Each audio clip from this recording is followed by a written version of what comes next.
Hey guys, this is Marc Owings, and I'm your host for the Unbridled Life Podcast, where we have real, raw, and unreligious conversation to encourage and challenge men and women in their daily lives. Well, welcome to the Unbridled Life Podcast. Super glad you're here today, and I'm excited about my guest, co-host, partner, all of it. We've done so much life together. We've done so much life together. It's crazy. David, Terry, thanks for being on here with me. Yeah, you bet. Glad to be back sitting across the table from you. It is always fun. Yeah. My heart just lights up when I'm with him. Well, we're going to jump right in today. I don't want to waste one moment of our time together. David and I wrote a book called The Original Sanctuary, and we wrote that in 2008. And for the last 20 plus years, we've been preaching about the heart, how important it is, how it's the original sanctuary from God. Your heart matters to God. If it's happened to you, it's passed through your heart. You've got a one-of-a-kind heart. No one's got that one-of-a-kind artwork like you have in you. But the problem with this is the enemy wants to destroy and disrupt that sanctuary that lives in you. And today we're going to be talking about thoughts. But David, help tie this together. Proverbs 4:23, above all else, guard your heart, for out of the heart flows the wellspring of life. What does guarding your heart and thoughts have to do with each other? One, that's a huge statement. When it says above all else, Solomon could have said anything. Yeah, he could have. Because when you lead with above all else, there's a multitude of things you could say, and he comes back to above all else, guard your heart. Well, that's where we meet. It is the sanctuary, as you just said. But the primary way in which we lose our heart are the things that come into our mind and what we do or do not do with them. Boom. When they hit. Yeah. There's a fuse on thoughts that if we don't put it out, it's the old Western where the guy's lighting the fuse and it's going across the ground and someone put it out. Run. That it's literally going to set off something worse than a bomb, because it doesn't just blow up the way you think, it blows up the way you feel, the way you process. It changes the context of even how you see life. Would it be fair to say it's both an explosion and implosion? I would say more M for me. Okay. For you, it's with your personality, it's an explosion. For me, it's an implosion, because I tend to internalize everything and just, blow up like indigestion. That paints the picture. Yeah. It's there. So the things that are going into our mind, that are coming in through our eyes and our ears and our senses that go into our mind, ultimately land in our heart. And when those things begin to take root, which can happen over time or it can happen in an instant. Wow. Two ways. There's a process by which those things become embedded in our life, and what should not be normal becomes normal. And once it becomes normal, unnormalizing it, I'm making up words here, unwinding that, unhooking that from the matrix is the word you would use. There has to be a healing. There has to be a complete, when I say repentance, I mean that word literally in the New Testament, the word repentance means change your mind, change what you're metagnosko, change the knowledge, change the way you're thinking, because out of the heart flows every issue of life. But the thing trying to feed the heart are your thoughts. Your mind, your will, and your emotions are triggered by thoughts. Every wonderful thing and every horrible thing that's ever happened on the planet began with a thought. All of them. True. Hitler, a man on the moon, NASA, blessings, planning a party. The internet, whatever you want. It all began with a thought. So it's not necessarily that having the thought is bad. It's knowing what to do with it, and knowing is that something that I need to move out of my life and out of my thought process, or is that something that the Lord has for me that's actually going to bring life to my heart, or is it bringing death to my heart? Is it going to energize me, or is it going to anesthetize me? Ooh, big word. And we have been doing this a long time. Yeah. And just before you hit play and we started this, I told you, I said, we've been talking about this since 2004, 2005. We put it in a book in 2008. It's more critical and seminal to me right now than it was then. Absolutely. I think I knew it, Now I know I need to know it. I think that we knew it in our head and we had part of it in our heart. But over the last 20 years, this thing has dropped. As we talk about in the original sanctuary, it's dropped from our head to our heart. You wrote in there something I love. The 18 inches is the longest journey for a man or a woman to take sometimes. Between the head and the heart, it is a long trip. And even for people that go, I'm a heart guy or I'm a heart girl. Well, I'm a heart guy, but it took a while. But the battlefield is going on up here because it's trying to throw the things into here that are going to drop to that place. So, David, walk us through. I know he's such a fantastic teacher. If I can get him to slow down and be him, he is going to walk you through a progression of how a thought, where it goes, what happens with it, and he will walk you through that. So I just want to give you the mic and let you roll.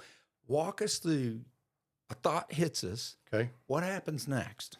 Okay. Let me give you some biblical context to what we're even going to talk about here. In 2 Corinthians chapter 10, Paul says that though we walk in the flesh, though I'm living in a body, my dirt suit, though I'm living in my dirt suit, we don't war according to the dirt suit.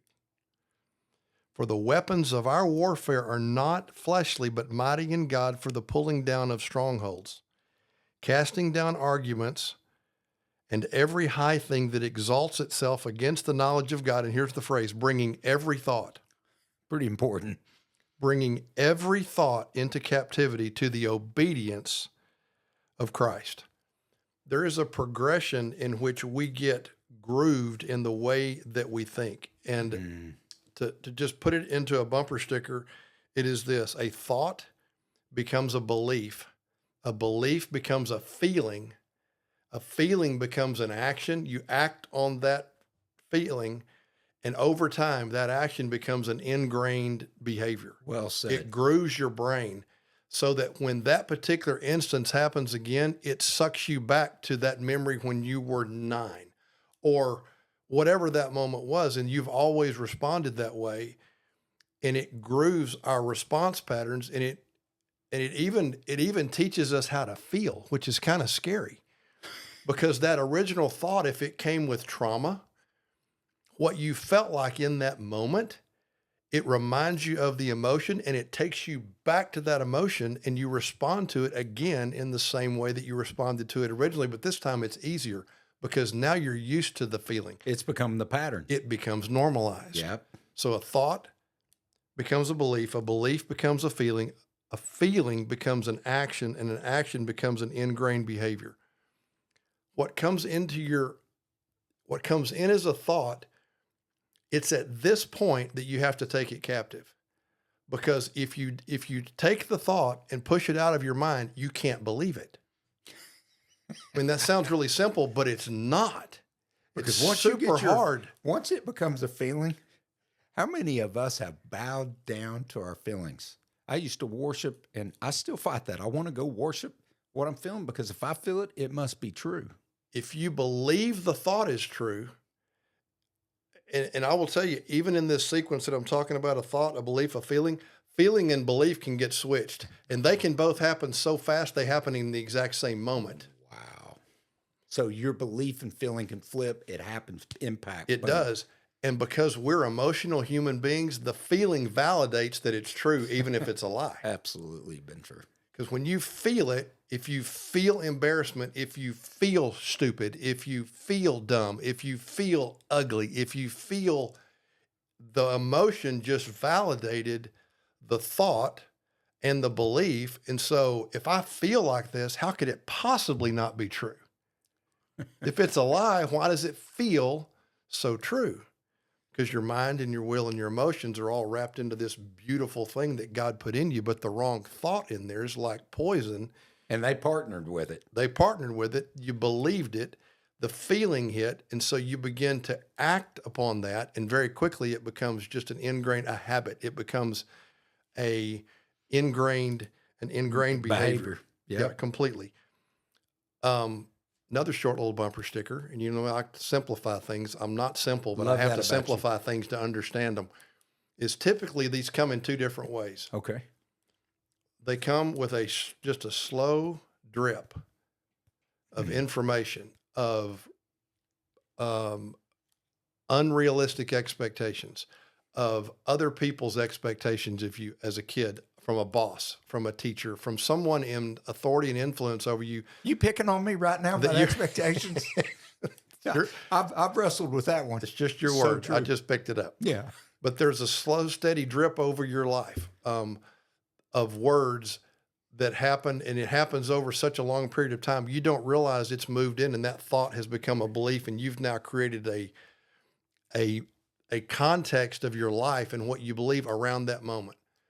Long period of time. The other one happens that fast. Trauma. Mm. And it happens in all of those things that we just happened. The thought, the belief, the feeling, it all happens so fast and it's so traumatic, you can't avoid it. It may be something physical. It could be a word. It could be a divorce. It could be Let me grab a hold of this one, because I think rejection, everyone can feel. You know, sometimes I used to feel like I had the corner market on feeling rejected, but I think all of us feel it. So just say you're 7, 10, 25, or 50, and someone rejects you with words, and you walk away and you think, man, I must not be likable. What's wrong with me? Is that what you're talking? All of a sudden, but it was a trauma of that one event. Yeah, you had a story that I remember in a classroom with a teacher. Whew. Can you set that up? Because I think sometimes trauma, people think of a rape, a molestation, a car wreck, cancer, and those are all trauma, but we minimize some of the small impacts that can be just as deadly as cancer. No, by trauma, I mean something that happened almost instantaneously. It's good. It's Not good. It's shocking. It's like a wreck. It is. It happens so fast, you blinked, and all of a sudden you're just in it, and you think it, you feel it, you can't get away from it. The story is this: 9th grade algebra. I'm 14 years old, acne, skinny, super aware. The whole thing that comes. Nobody ever wants to be 14 again, do they? Ever? No. Nobody ever says that. I really want to be in 8th grade again. Nobody says that. And algebra test, teacher came back and she walked up and down the rows and she slid my algebra test on my paper. She slid the paper on my desk, flipped it upside down, and just kind of patted me on the back as she walked by. And she said, "Mr. Terry, you missed the boat on this one." What did you hear? I mean, when she said that, what was going through your little 14-year-old mind? It was, well, one, I'm already self-aware of, just aware of everything about me. And this is with all your peers. Yeah, there's 25 kids sitting in the class. The first thing I heard was, "I'm dumb."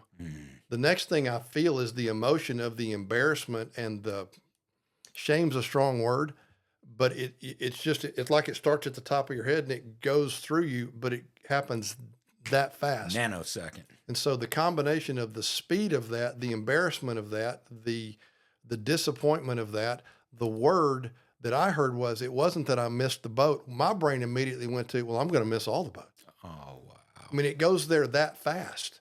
And it literally locked up my brain to numbers. So this was a math algebra test. So from that moment on, what did you believe about numbers and you? I was never going to be good at it. You're never going to dance with that? I literally, from that moment on into high school, I took as little math as you could take and graduate high school. Just avoid it. I'm not good at it, so I am not putting myself in that boat again, because that boat throws me over the railing. So let me ask you this. How does that progression that happened in you, all of that happened, those 5, 6 steps, just boom. How does that get undone in you? Well, the end of the story is, it's probably 10 years later. I was probably 24. Had about a year and a half. I worked with my dad after I got out of college, and he was sitting at his desk one day, and I was sitting across the table, and we were running numbers on a job that we were working on and a project we were working on.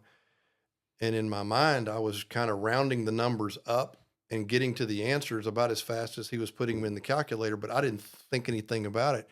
And my dad turned around and he goes, "You're doing the numbers faster in your head than I'm doing them on the calculator. How did you, that's awesome. I didn't know you could do that." And in my mind, I thought, well, I didn't know I could do that either. I'm good at math. I'm good at math. You are one of the best people I know. I'm good at math. I'm good at arithmetic. I don't do calculus and all the other stuff. There's some brilliant people watching this podcast, but that for me, it blocked me. But the principle I want you to hear today is I needed a greater voice than the teacher's voice to convince me that it was a lie. Boom. I love it. My dad had a greater voice than Miss Simmons did. We need people in our lives that'll look at you and go, you're really jicked up right now. I love you. You're thinking all kinds of screwy stuff. I mean, we've had these conversations. 100%. You've walked in my office and going, hey, dude, I know you're not even in left field. You're in the bleachers with the rowdy people right now because you're not even on the field right now. But we need people in our life because you've got to have a greater voice because the enemy is coming with everything in society, with images, with thoughts, to shut the heart down, because out of that heart flows every single issue of your business, your marriage, your theology, your parenting. All of it comes out of your heart, because how you see yourself and how you see the Father is the mirror through which and the filter through which everything in your life comes through. I love that. The picture I get is the lens. The lenses, the glasses. He knows the enemy, or just sets the stage through lies, whether that's slow Chinese water torture, a drip at a time, just, by the way, which will break any human being. That's why they call it Chinese water torture. It just takes time. Give it time. It'll work every time. It breaks any and every human being. And the enemy knows that slow drip of you're ugly, you're rejected, no one's going to like you, never going to make it, just keeps hitting us, or the trauma that you said. But it creates a filtering lens that changes the way that we see ourselves, see God, and see other. It happens in those three areas. So I love what you're talking about. So where do we go from here? Well, we wrote a fictional story in the book of a grown-up person fighting through the same thing. But it really isn't fictional at all, because it happens every day. Fictional, it could happen to anybody every day. Yes, sir. And the story we told was a guy and his wife are just really emotionally disconnected. The time's not there. The kids are in the way. Everything's difficult. Busy. He's busy. They're going in two different directions. He goes to the office. He's in the break room one day. He's having a conversation. Another lady walks in. How you doing? And a fit of honesty hits this human being. And he just starts to tell the truth and go, I just kind of feel disconnected. I don't know if I like the job. My kids are this. Me and my wife are totally disconnected. And he just kind of shares his heart. And I don't feel appreciated by her. Yeah, I don't feel appreciated. I don't feel seen. I don't feel known. And this person, meaning well or not meaning well, it can be either one. Yeah, both. It could be both. Kind of crosses her arms and looks at him and says, I'm really sorry you're going through that. What did he feel? Heard. And seen. Yeah. That fast. Then she says this, I used to think that about my life, several years ago. And what I realized, I just married the wrong person. Wow. There's a thought. Boom. There's the thought. He starts pondering that. Here it comes. Yep. So he walks back to his office, finishes his day. But when he's driving home, here comes the thought again. Noodle on that. Wow, that made me feel. Hello. Whoa. Be careful. You did what? It made you what? It made me feel seen. It made me feel known. It made me feel understood. Why can't my wife do this for me? Bingo. And in that drive home, that thought turned into a belief. And it might have been a belief that sounded like this. Maybe I married the wrong person. Maybe. But a maybe is where it starts. Yes, sir. And it keeps moving. And it keeps moving from there. And it's that fast. So the next day, he's back in the same break room. Same feeling, same kind of conversation. I'm seen, I'm known. And the maybe goes away after a week or two. I did marry the wrong person. Well, we know where the story goes from there. Yeah. It just keeps moving. It just cycles out. And you just play out the scenario. And all of a sudden, that person is in an affair with somebody. Neither one of them meant to get there, but the enemy's crafty in the way that he sets things up. And that's why boundaries and guarding inside of any relationship, honestly, is so important, because, I love the thought. He hears this, drives home. It's a maybe. Whether that's 2 days, 2 months, or a year, somewhere the maybe turns into a belief, and he thinks he's found his soulmate. And She tells him every day, "You look so handsome." And then by whatever month she's in with him, says this, "I just don't know why she doesn't appreciate you." It just keeps arguing in because we don't know what happened to this lady. So all these thoughts, we started with Corinthians talking about chapter 10, verse 3, 4, and 5. Talking about tear down every vain imagination that sets itself up against God, the principles of God, the rhythm of God, the way God thinks. But you see those thoughts go unchecked. They hit him. He just had the slow drip and a trauma's coming. The minute they slide into bed and do this, we know what's happening. And then a year, 2 years later, they look up and both go, "I don't know how I got here." And it's not just in an affair. That is an extreme case. But I can tell you, I believe lies, and you help me unhook this. My father said to me this: "You could screw up a steel ball with a powder puff. Mark, you are a bull in a china shop, son. You just tear it bleep up when you're in there." David, I believed it. And over time of being around community and truth, calling me out and saying, "Mark, you're not a bull in a china shop. You're the bull in front of the china shop. You get a choice in this. Can I be? Have I been? Absolutely." But that thought, I love the thought of a greater voice disconnecting us and unraveling this. So can you talk a little more about that? I know that wasn't on the agenda, but I go, how do we begin to let the greater voice of God and his word sink into us, David? I mean, what are some practical steps there? For me, and this is in my brain and my skill set, and what makes me tick is I have rewritten the word with my name in it. We call them declarations. You can call it a lot of different things. Am I rewriting the word? No, I'm taking his word and putting my name in it because he died for me. The redemption's for me. Salvation's for me. Regeneration is for me. Healing is for me. And there's somebody watching this right now that just heard that and thought, "I've never had that thought." Take that thought and chew on it. Don't take that one captive and take that one to the bank, because his thoughts are for you. The word says his thoughts for you are more than all the sands of all the seas of all the shores in the world. Those are the things that we have to start putting in our mind, and we need to be around people that are on the same journey. It may look different. We've got different personalities, but we've got to have people around us that are calling the good stuff out and calling out the bad stuff, but doing it through the lens and the filter of the word. You and Jay McCarley did that for me 15, 16, 17 years ago. There's a fathering thing on me, and y'all, I had no idea. I thought y'all were crazy. I didn't get it. But you don't know what you don't know. And if people don't turn the mirror around and become that community for you that are walking their journey, but they're living life with you in your lane, and you live life with them long enough to tell the truth and know where your ditches are. We all have ditches that we tend to slide into in our personalities. So to me, it's the word, and you go, "Oh, that sounds super spiritual." No, I don't even think it's super spiritual. I think it's just super practical. It is. Because if we're going to take thoughts captive, you can't take a thought captive and not replace it with something. Yeah, the thought I had the other day, and I wrote this, and it's probably not going to come out exactly what I wrote, but God doesn't want to just remove something. If God is removing something from you, he wants to replace it with something. If he's taking you out of somewhere, he's moving you somewhere. The thought was, he's never going to take you into a desert that he doesn't know that there's a promised land. But we get caught in the desert that God's left us. We start hearing that.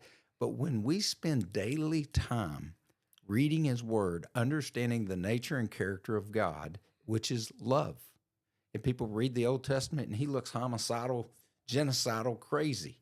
Well, once you understand what he was setting up, and it was all pointing to Jesus and what Jesus would do and the grace that would be released, so that we could have the power, literally, to take a thought captive.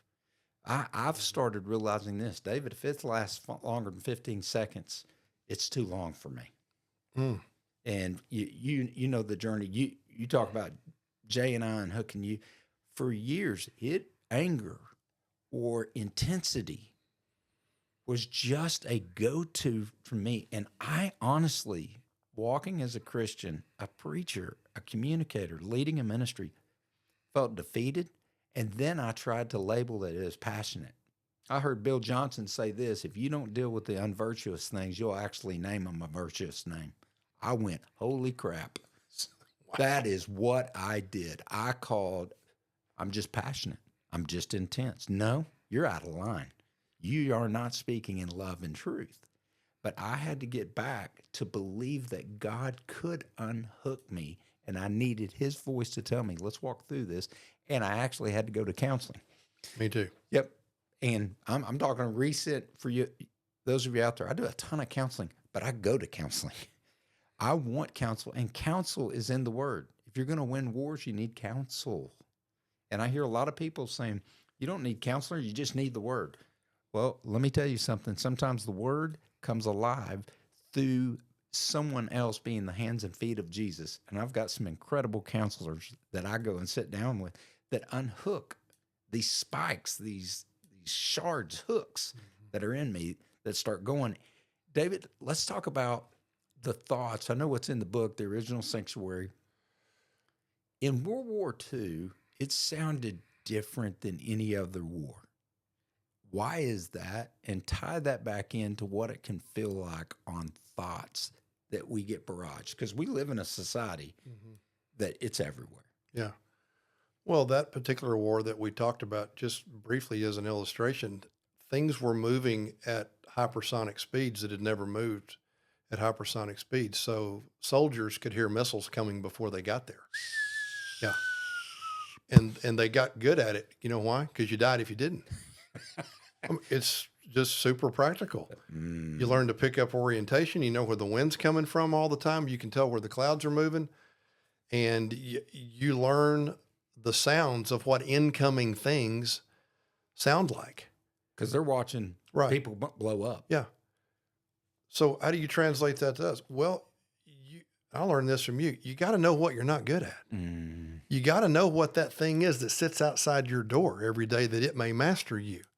Is it pride? Is it arrogance? Is it performance? Is it shame? Is it guilt? Is it intensity?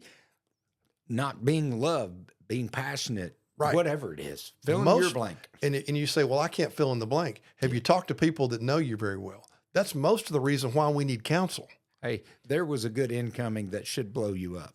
If you have not stopped, dropped, and rolled and asked those around you, what do I look like in my weakness? You're really not walking in an intimate community. And that's a mouthful. Sometimes we don't get help because we don't ask.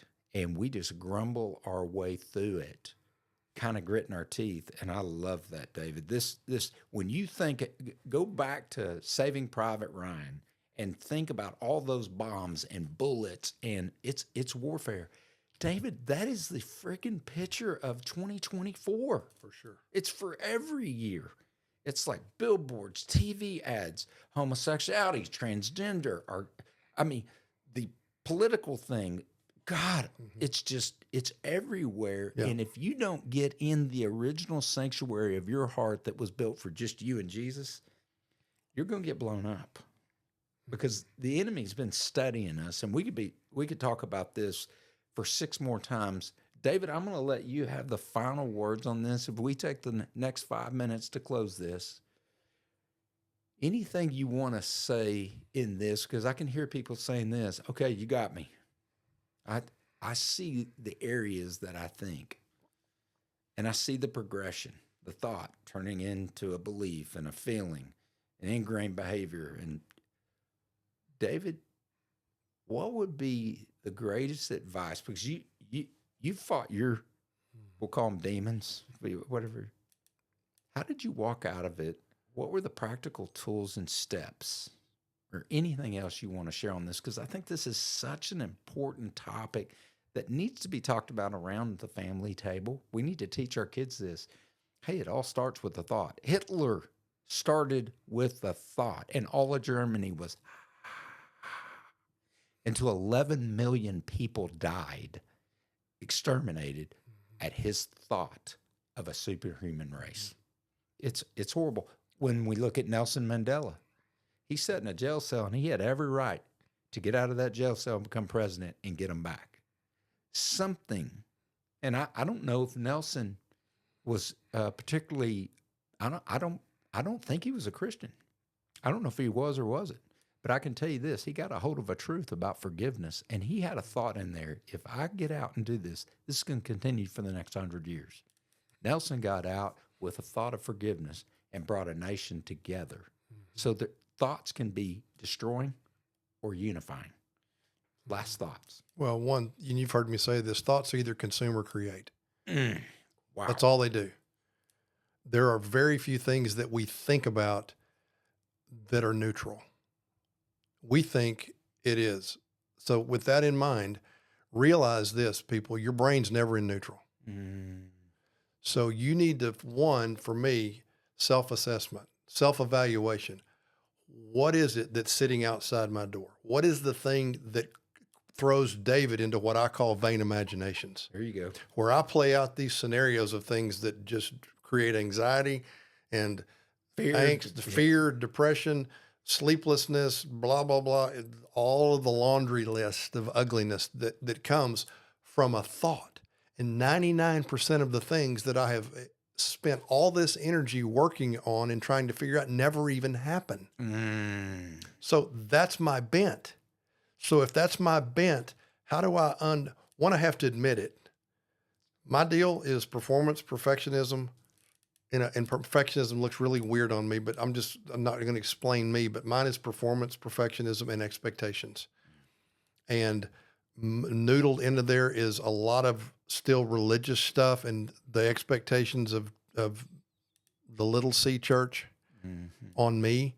Those are the things that crafted the personality that I came out of my youth with. I have to know that those things were so hardwired in. I have to be very purposeful to be in a place that I have to decide what I'm going to read, what I'm going to listen to, who I'm going to listen to, how I'm going to respond. I also have to decide what I'm going to do to get me out of my comfort zone, to get me in a place of uncomfortable, getting comfortable, being uncomfortable, realizing that's the place that I need to be living with the Holy Spirit, where he's pushing me out of my comfort zone to do things, say things, release things that aren't my normal.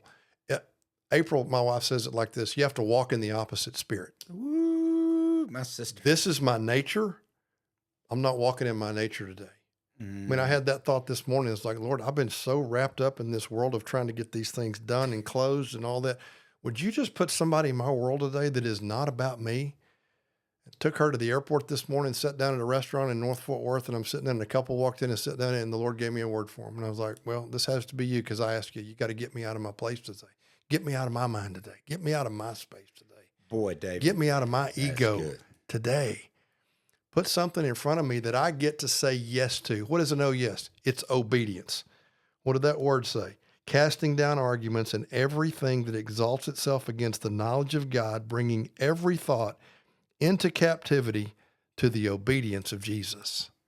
Jesus, what do I need to say yes to you today to walk away from this stuff that's going to occupy my space if I don't get out of my own way and go do your stuff and not my stuff? David, I love it. I mean, that is just good stuff to smoke, is how I would say that. It's like, that is peace in a pipe. You want to light that sucker and get it going. Identify it. You know, I heard one time it's recognize it, reject it, replace it, and then declare it.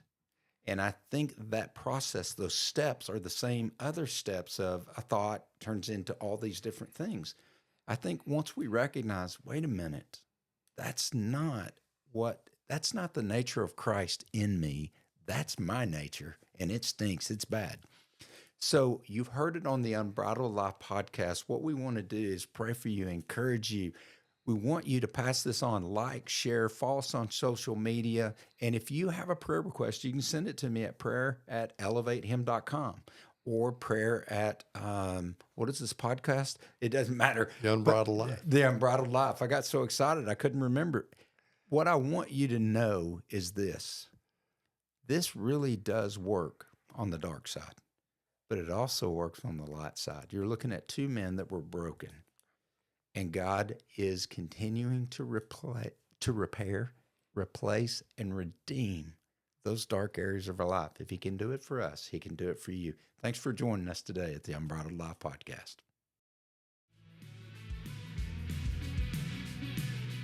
Thanks so much for listening to the Unbridled Life Podcast. We know your time is valuable, and we hope we bring real and relevant content that helps you live that unbridled life. If you want to help us spread the message, you can rate or review the podcast on whatever platform you like to listen to us and share it with a friend or two. If you want to know more about who we are and what we're doing, head on over to theunbridledlifepodcast.com and learn more.